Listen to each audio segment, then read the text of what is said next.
Hello प्यारे बच्चों, good evening all of you. मैंने आपको कराया था क्लास 10th मैथ का मॉडल पेपर 2024 का। उसके आगे मैं आपको कराऊंगा बहुत ही मोस्ट इम्पॉर्टेंट क्वेश्चन है इस मॉडल पेपर में जो 2024 में आने वाले हैं।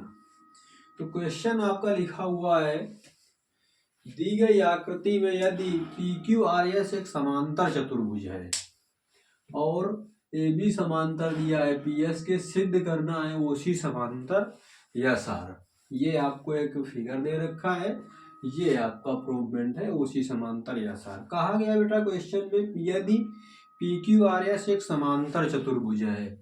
देखिए समांतर चतुर्भुज होता क्या है, एक ऐसा चतुर्भुज जिसकी सम्मुख भुजाएं बराबर एवं समांतर होती है समांतर चतुर्भुज कहलाता है। क्या कहलाता है? समांतर चतुर्भुज। पैरेललोग्राम इंग्लिश होती है इसकी। अब देखिए ये फिगर बना हुआ है, करेंगे क्या यहाँ पर हम लोग, हमें ओसी समांतर एसआर सिद्ध करना है।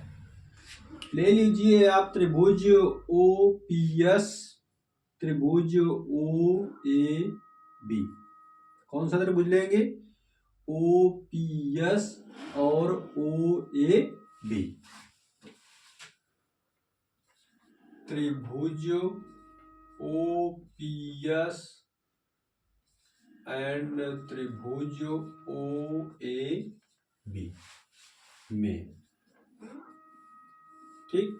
जब ये दो त्रिभुज आप ले लेंगे यहाँ पर, ठीक। अब देखिए इसमें आप देख रहे हैं कोण ए ओ बी और कोण पी ओ एस दोनों में क्या है? उभयनिष्ठ है। तो कोण ए ओ बी बराबर होगा कोण पी ओ एस के। यहां पे लिख दीजिए उभयनिष्ठ। क्या लिख देंगे? उभयनिष्ठ। ये दोनों कोण कैसे हैं? उभयनिष्ठ हैं। इसके बाद आप यहाँ पे क्या देख रहे हैं कि कोण ओ एस पी, कोण ओ एस पी बराबर होगा कोण ओ बी ए के। ये संगत कोण है, कोण ओ बी ए। ये कैसे कोण है? संगत कोण है। संगत कोण आपस में कैसे होते हैं? बराबर होते हैं। तो यहाँ पे आप क्या देखेंगे, त्रिभुज ओपीएस समरूप होगा त्रिभुज ओ ए बी के डबल ए समरूपता से। कैसे? डबल ए समरूपता के द्वारा। क्या क्या देखा? O A O B P O S कैसे है? समरूप उभयनिष्ठ कोण है। और O S P O B A ये कैसे है? संगत कोण है। डबल ए समरूपता लगाइए। त्रिभुज दोनों कैसे हो गए? समरूप हो गए। अब यहाँ पे समरूपता प्रमेय लगा लीजिए। क्या लगा ले? लिखना यहाँ पर समरूपता प्रमेय से। जब समरूपता प्रमेय का आप यूज करेंगे तो लिख सकते हैं पी एस बटे ए बी,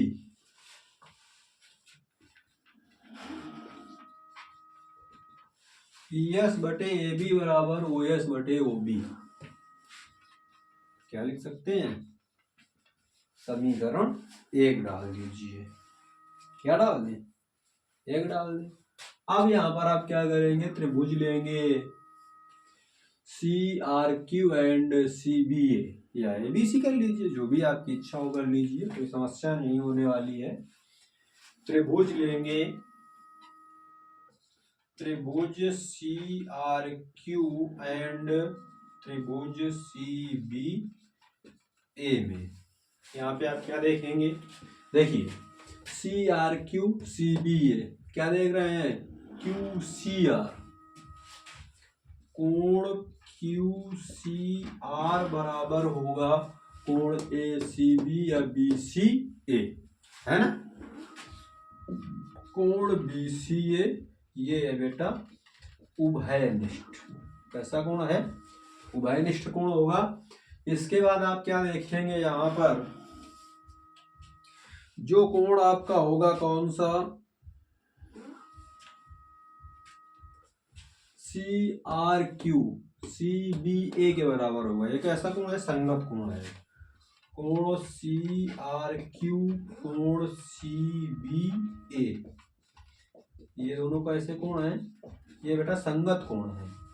अर्थात यहाँ पे लिख सकते हैं त्रिभुज CRQ समरूप त्रिभुज CBA।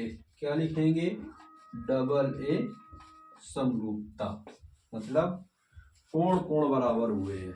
ये दोनों त्रिभुज कैसे हो गए? समरूप हो गए। तो यहाँ पे आप लगा लीजिए समरूपता प्रमेय से।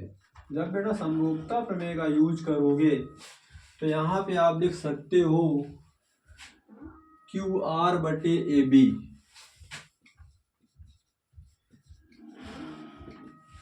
QR बटे AB बराबर लिख सकते हैं CR बटे CB। देखिए QR बटे AB CR बटे CB, CR बटे CB।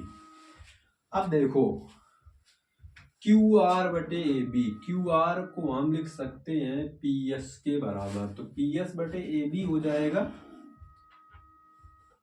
Q, चूंकि QR बराबर है PS के, तो बेटा आ जाएगा PS बटे AB बराबर CR बटे CB। लिख सकते हैं ना ऐसा? देखिए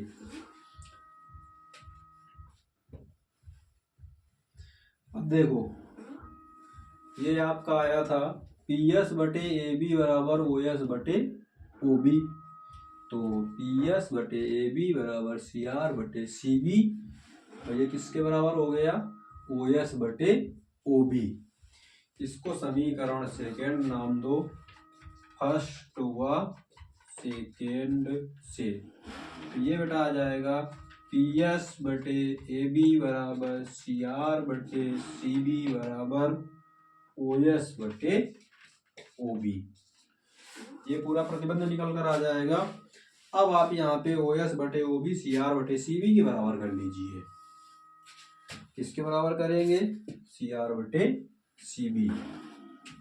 तो OS बटे OB बराबर CR बटे CB आ जाएगा। चाहते तो यही से लिख लेते डायरेक्ट। देखिए जो PS बटे AB बराबर OS बटे OB के हुआ, तो OS बटे OB CR बटे CB PS बटे AB PS बटे AB के बराबर थे दोनों। ठीक, अब देखो अब यहाँ पर हम क्या करेंगे, इसका व्युत्क्रम कर दीजिए। जब आप इसका व्युत्क्रम कर देंगे, इसको अगर नोट करना है तो स्क्रीनशॉट ले लीजिए। अब देखो मैं इसको चूंकि रफ कर रहा हूँ। अब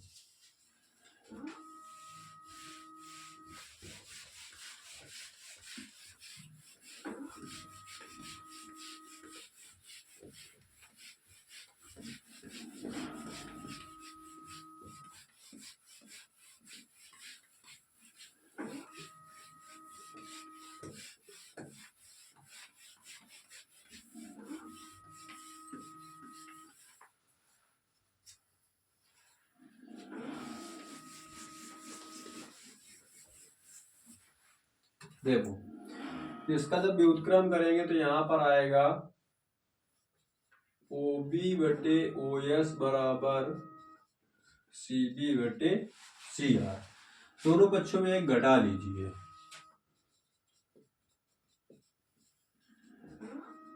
दोनों पक्षों में एक घटाने पर OB बटे OS माइनस 1 CB बटे CR माइनस 1। ये बेटा आ जाएगा OB माइनस OS बटे OS बराबर CB माइनस CR बटे CR। OB में OS घटा दीजिए। देखो OB OS, जब OB में OS घटा दोगे क्या बचेगा? BS बच जाएगा।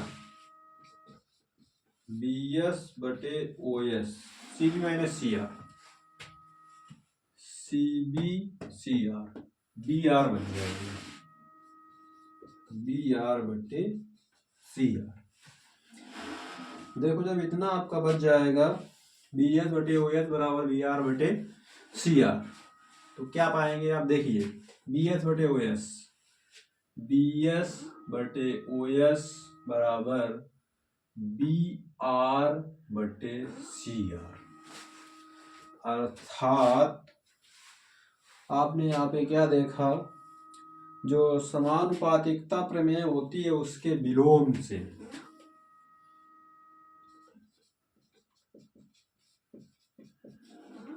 समानुपातिक प्रमेय के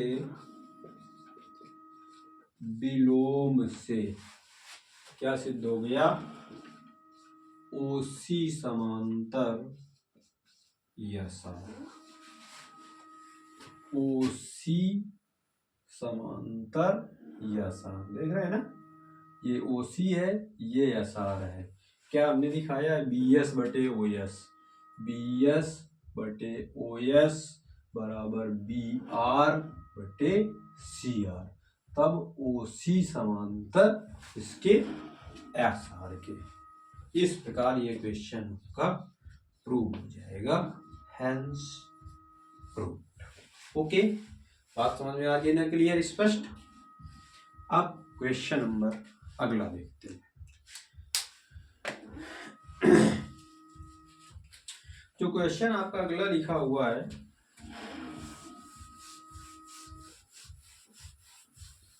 मैंने जब आपको त्रिभुज चैप्टर पढ़ाया था तो उसमें आपको प्रमेय करवाई थी, जिसका विलोम भी बताया था मैंने आपको।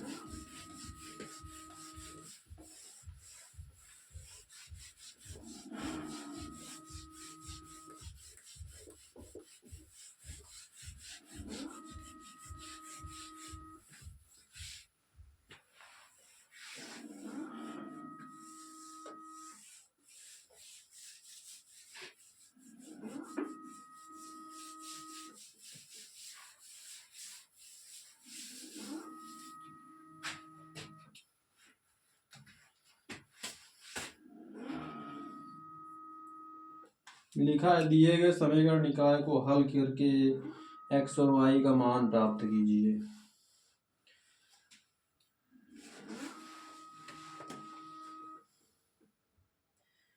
समीकरण दिया गया है आपको ax plus B Y minus A plus B.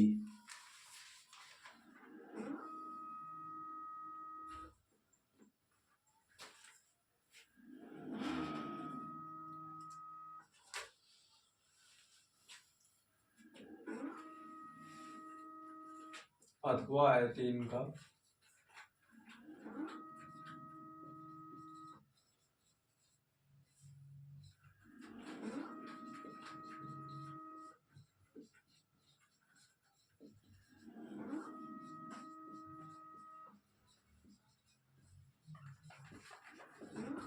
रैखिक समीकरण निकाय को हल कीजिए। देखिए क्वेश्चन लिखा हुआ है X plus B Y, X plus B Y minus A plus B बराबर 0। लिख सकते हैं A X plus B Y बराबर ए माइनस बी। अगर हम यहाँ से A X plus B Y बराबर ए माइनस बी दिया गया है, सेकेंड इक्वेशन दी गई है बी एक्स माइनस ए वाई बराबर बी एक्स माइनस ए वाई माइनस ए माइनस बी। इसको बेटा लिख सकते हैं बी एक्स माइनस ए वाई बराबर ए प्लस बी, समीकरण सेकेंड। दोनों समीकरणों को सॉल्व करने के पश्चात हमें एक्स और वाई का मान ज्ञात करना है। देखिए तो यहाँ से आप ऐसा कर लीजिए, बी एक्स बराबर ए वाई प्लस ए प्लस बी। बेटा एक्स बराबर आ जाएगा 1/b ए वाई प्लस ए प्लस बी। ये एक्स का मान समीकरण फर्स्ट में रख दीजिए। लिख सकते हैं फ्रॉम इक्वेशन फर्स्ट। जब इक्वेशन फर्स्ट का आप यूज करेंगे तो ये आ जाएगा ए बटे बी, ए वाई प्लस ए प्लस बी और प्लस का बी वाई बराबर ए माइनस बी। दिया गया। देखिए समीकरण सेकेंड से मैंने क्या किया, x की वैल्यू ज्ञात की। ठीक, x की वैल्यू ज्ञात करने के पश्चात मैंने क्या किया, ये x का मान उठा के समीकरण फर्स्ट में पुट कर दिया। x की जगह ये रख दिया मान 1/b ay plus a plus b plus by बराबर a माइनस b। अब ऐसा करते हैं, b को उधर भेज देते हैं, b बटे a उधर, देखो ay plus a plus b plus b square y बटे b बराबर a माइनस b। इसे एक अंदर गुणा करवा दीजिए, तो ये आ जाएगा a square y plus a square plus A B plus b square y बराबर A B minus B square. बेटा ए बी से ए बी तो कट जाएगा, ए स्क्वायर को उधर भेज दो, y कॉमन कर लो। y जब कॉमन कर लोगे तो ब्रैकेट में बेटा ए स्क्वायर प्लस बी स्क्वायर, देखो इस इन दोनों पदों में y है, इसको उधर पर अंदर करोगे, माइनस का ए स्क्वायर माइनस का B square y A square plus B square, minus चिन्ह बेटा कॉमन करिए, A square plus B square, ये पूरा कैंसिल होकर y का मान माइनस का 1 बच जाएगा। कितना बच जाएगा, माइनस का 1। अब ये जो y का मान है, अगर हम इसे इक्वेशन थर्ड नाम दे दें तो क्या लिख सकते हैं, फ्रॉम इक्वेशन थर्ड, तो x 1/b ay plus a plus b, तो 1/b minus a plus b, ये कैंसिल, b से b कैंसिल, बेटा x का मान क्या आ गया, 1 आ गया। बात समझ में आई।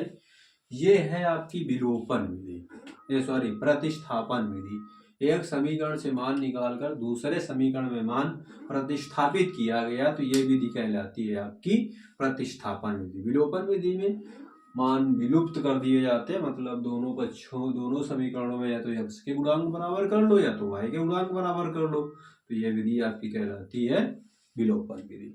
ठीक, क्वेश्चन नंबर आपका अगला,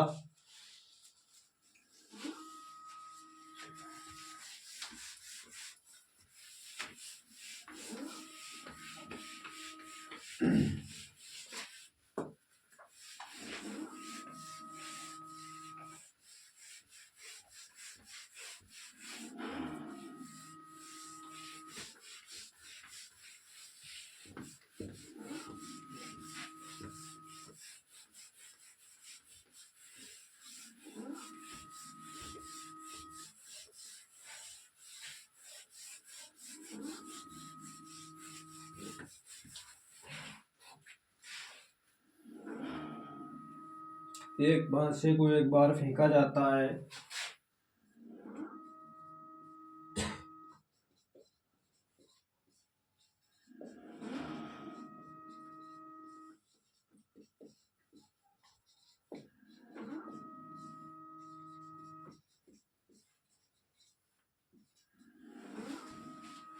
एक पांसे को एक बार फेंका जाता है, निम्न खेत को प्राप्त करने की प्रायिकता ज्ञात कीजिए। प्रायिकता ज्ञात करो, फर्स्ट नंबर। बेटा क्वेश्चन नंबर 4 है,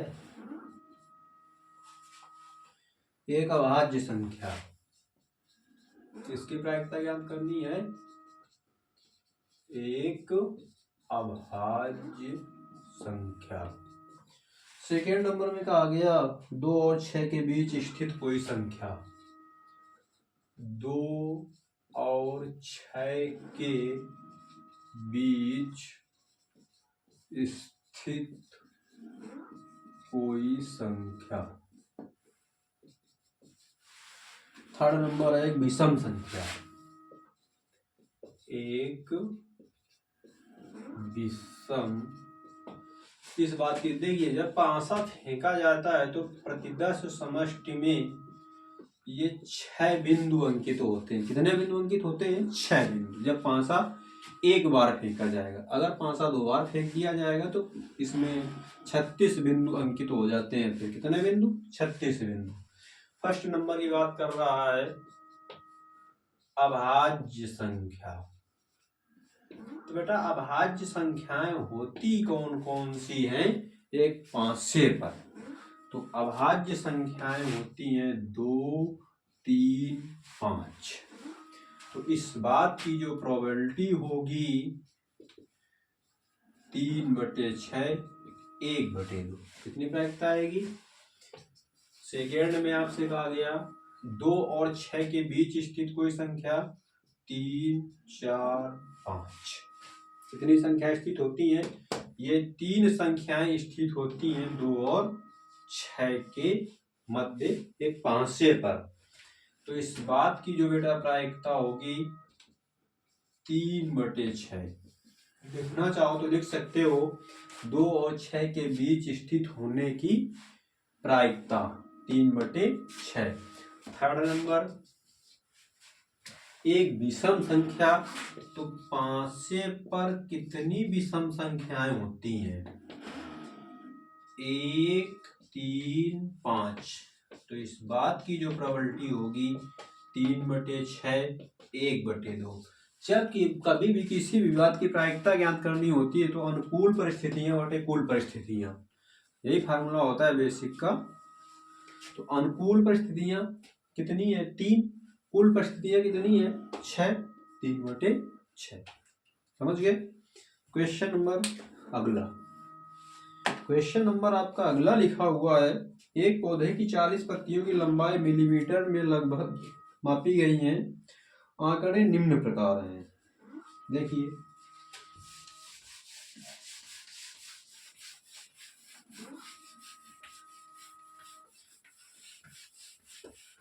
सांख्यिकी के जो क्वेश्चन होते हैं इनमें आपको मैंने बताया था समांतर माध्य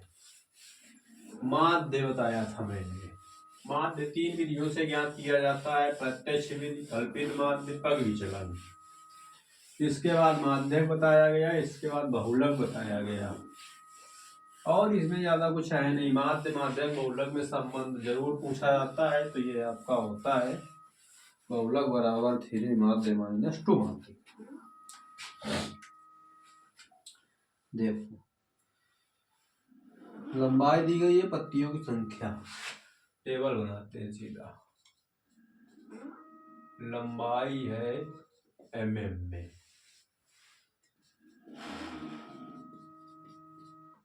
पत्तियों की संख्या दी गई है 118 से 126। 126 से 134, 134 से 142, 142 6 2 8, 150, 158, 158 से 166। पत्तियों की संख्या दे रखी 4, 5, 10, 12। 4, 5, 10, 12, 4, 5। बेटा यहाँ पर आपसे कहा गया पत्तियों का माध्य और माध्यक लंबाई ज्ञात करनी है। Find out the value of mean and median. माध्यक लंबाई, देखो इसका जो फार्मूला होता है माध्य का तो मैंने आपसे बताया था।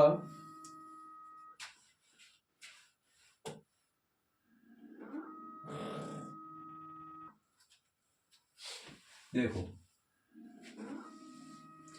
यहाँ पे होता क्या है कि जब माध्य ज्ञात करना होता है तो इसका मध्यमान निकालना पड़ता है। क्या निकालना पड़ता है? मध्यमान। पत्तियों संख्या f कहलाएगी, मध्यमान यक्ष कहलाएगा। देखिए मध्यमान क्या होता है? अपर लिमिट और लोअर लिमिट को जोड़ दीजिए, 2 से डिवाइड कर दीजिए।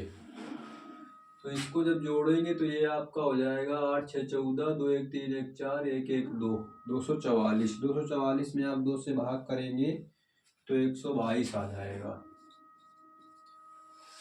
122 में आप 8 जोड़ दीजिए, 130,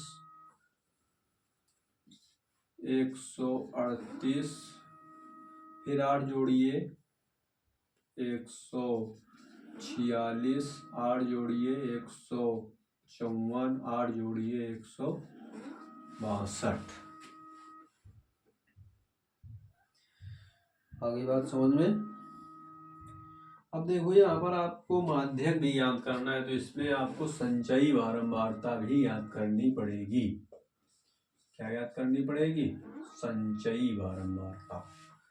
संचयी बारंबारता पहला पद तो वही हो जाएगा, फिर 5 4 9, 10 9 19, 19 12, 19 2 21, 31 4 35, 35 5 40। ये आपका हो जाएगा। अब माध्य ज्ञात करना है, तो माध्य के लिए एफ एक्स ज्ञात कर लीजिए बेटा, एफ एक्स। तो ये कितना आ जाएगा तुम्हारा?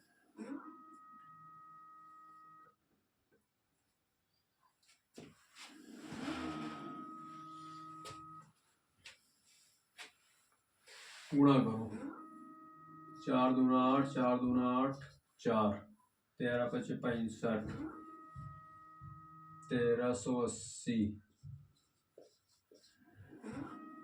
12 6 72, 12 चौको 48, 48 और 7 55, 12 5 17, 4 चौको 16, 4 पंचे 20, 20 1 21, 4 2 6, 5 दूना 10, 5 6 30 31, 5 3 8। सिग्मा एफ एक्स 6 2 8 8 16, एक हासिल 1 1 2 3 5 8 8 16, 16 5 21, 21 8 29, 2 हासिल 8 2 10, 6 16, 16 7 23, 23 3 26, 26 6 32, 4 36, 3 हासिल 3 2 5। कितना आ गया sigma F x? Sigma F जोड़ लीजिए, 5 4 9, 12 9 21, 21 10 31, 5 36, 36 4 40। कितना आ गया? 40। बेटा माध्य,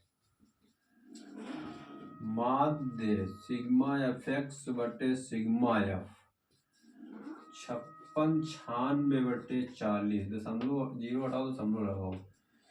4 करने में 4, 1 बचा, 4 चौको 16, 4 दूना 8, 1 बचा, 4 चौको 16, 142.4 आ जाएगा।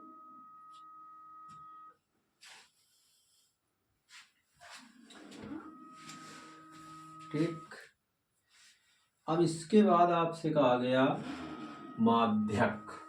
बेटा जो माध्यक का फार्मूला होता है L plus n/2 minus C F बटे एफ इंटू एच, ये फार्मूला होता है माध्यक का। अब देखो L क्या है? n/2, n का मान कितना है? 40, 40 का आधा कितना होगा? 20, 20 कहाँ पर अप्लाइड होगा? इस वाले पद में। तो ये आपका सी एफ का आ जाएगा और ये आपका एफ का आ जाएगा। सॉरी, इस वाले में आएगा एफ का मान। ये आपका होगा माध्यक वर्ग। समझ गए? H 8 8 का अंतराल है। L निम्न सीमा 142, n/2 40 बटे 2, सी एफ का मान है बेटा 19, एफ का मान है 12, एच का मान है 8, 4 दूना 8, 4 3 12, 20 दूना 40, 20 में 19 घटाओ 1 बचेगा, 1 बटे 3, 1 में 2 गुणा करो 2 बटे 3, तो 142 प्लस 18 18, 142.8 छः आ जाएगा माध्य का आपका। आगे बात समझ में। क्वेश्चन नंबर अगला देखिए। क्वेश्चन नंबर जो आपका अगला का आ गया है,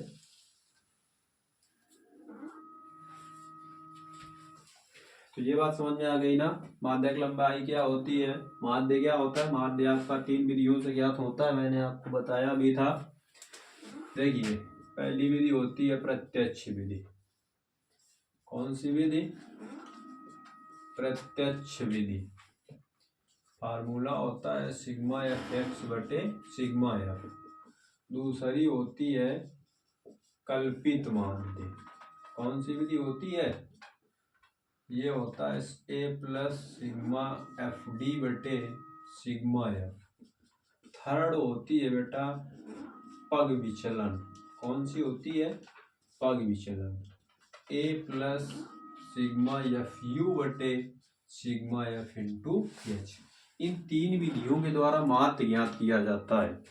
तो इन तीनों विधियों से आप माध्य ज्ञात करोगे, आंसर समान आएगा, लेकिन ये सबसे सरल विधि होती है। अगर आपसे नहीं कहा जाता है किस विधि का यूज करना है, तो आप हमेशा इसी विधि का यूज करेंगे। जब आपसे कह दिया जाए कि नहीं आप इस विधि का यूज करिए, इसका यूज करिए, तभी आप दूसरी विधि का यूज करेंगे, नहीं तो उसी विधि का यूज करेंगे हमेशा। ओके।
देखो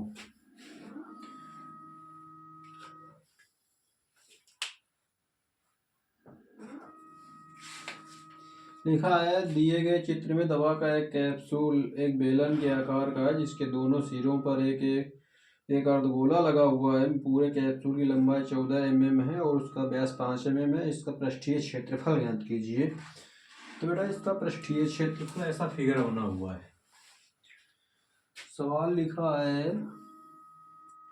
दवा का एक कैप्सूल एक बेलन के आकार का है,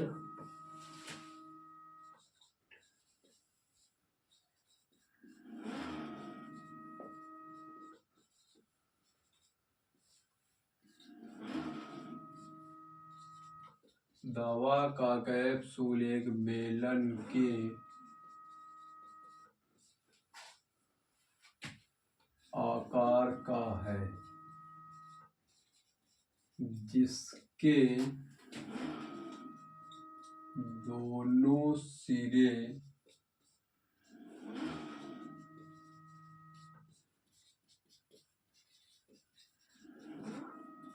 अर्धगोलाकार। क्या है? अर्धगोलाकार है। पूरे कैप्सूल की लंबाई 14 mm।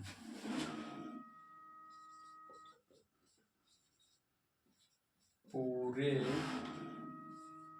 कैप्सूल की लंबाई 14 mm, व्यास 5 mm है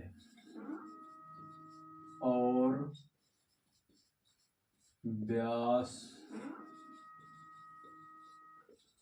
5 mm है। इसका पृष्ठीय क्षेत्रफल क्या ज्ञात करना है? पृष्ठीय क्षेत्रफल ज्ञात करना है। ठीक, देखो कैसे ज्ञात करेंगे आप पृष्ठीय क्षेत्रफल?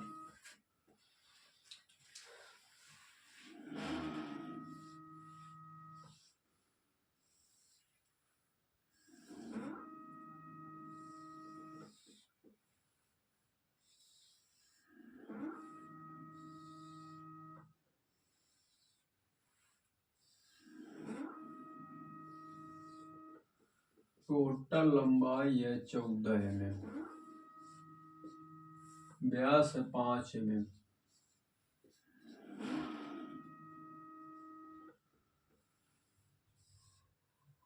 ये 5 mm है, ठीक। तो त्रिज्या इसकी कितनी हो जाएगी? 2.5 हो जाएगी। तो ये भी 2.5, क्योंकि ये भी त्रिज्या है, ये भी 2.5, ये भी 2.5, ये भी 2.5। आएगा समझ में? व्यास 5 है, आधी त्रिज्या हो जाएगी।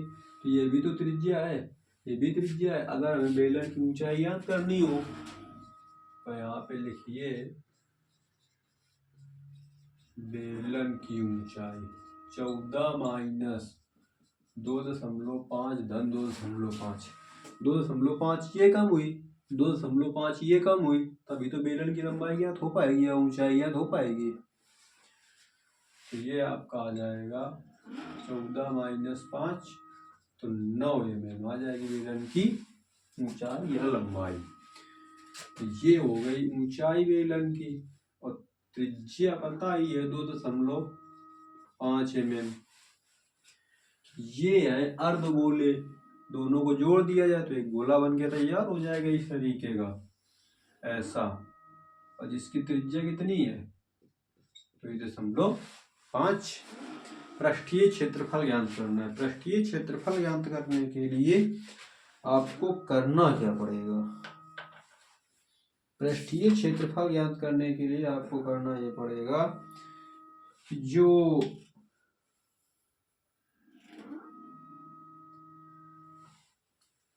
दोनों ये गोले हैं इनका पृष्ठीय क्षेत्रफल ज्ञात कर लीजिए। लिखना दोनों गोलों का पृष्ठीय क्षेत्रफल क्या हो जाएगा? 4πr², 4 × 22/7, 2.5। तो ये तुम्हारा आ जाएगा 4 × 22/7, 2.5 × 2.5। अब इसके बाद बेलन का पृष्ठीय क्षेत्रफल ज्ञात कर लीजिए। तो ये तुम्हारा कितना हो जाएगा? 25 चौको 100, तो बच्चा 10, 10 का इसमें गुणा करा हो गया 220, 220 × 2.5/7। तो ये 10 हटाओ, 0 हटाओ, 25 दूना 50, 25 दूनी 50, 5 55/7 वर्ग मिलीमीटर। अब आप ज्ञात कर लीजिए बेलन का पृष्ठीय क्षेत्रफल। तो ये क्या आ जाएगा? बेलन का पृष्ठीय क्षेत्रफल, देखिए बेटा, बेलन का जो पृष्ठीय क्षेत्रफल होता है वो 2πr होता है। 2 × 22/7, r का मान 2.5, h का मान है 9।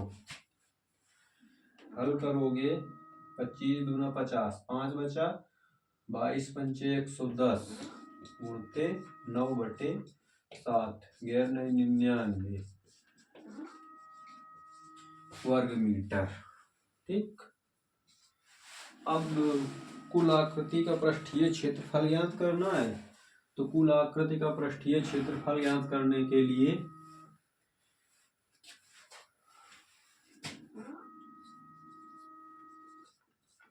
कुल पृष्ठीय क्षेत्रफल क्या आ जाएगा? दोनों गोलों का पृष्ठीय क्षेत्रफल 550/7 प्लस बेलन का 990/7,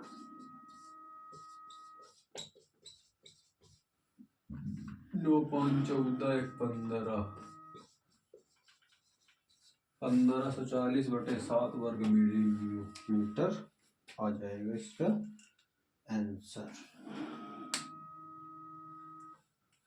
काटना चाहो तो काट दो, 22×154 होता है, 220 आ जाएगा आंसर फाइनल। किसी भी आकृति का वक्र पृष्ठीय क्षेत्रफल ज्ञात करने के लिए हम लोग क्या करते हैं, सबसे पहले आकृति जिन जिन आकृतियों से मिलकर बनी होती है उन सभी का वक्र पृष्ठीय क्षेत्रफल ज्ञात करते हैं। जैसे यहाँ पे आप देख रहे हैं आकृति बेलन और दो अर्धगोलों से मिलकर बनी हुई है, तो पहले मैंने बेलन का वक्र पृष्ठ ज्ञात किया, इसके बाद दोनों गोलों का वक्र पृष्ठ ज्ञात किया, इसके बाद टोटल सभी को ऐड कर दिया। इस प्रकार आपका आकृति का टोटल वक्र पृष्ठीय क्षेत्रफल ज्ञात हो गया। इस प्रकार ये क्वेश्चन आपका समाप्त हुआ। यहीं से हम इस टॉपिक को समाप्त करते हैं। अब नेक्स्ट टॉपिक में आपको बताएंगे कुछ और महत्वपूर्ण प्रश्न। तब तक यदि आप हमारे चैनल में नए हैं तो चैनल को सब्सक्राइब करें, क्वेश्चन को लाइक करें। यदि आपको कोई भी समस्या आती है तो कमेंट में लिखकर जरूर बताएं। जय हिंद, जय भारत।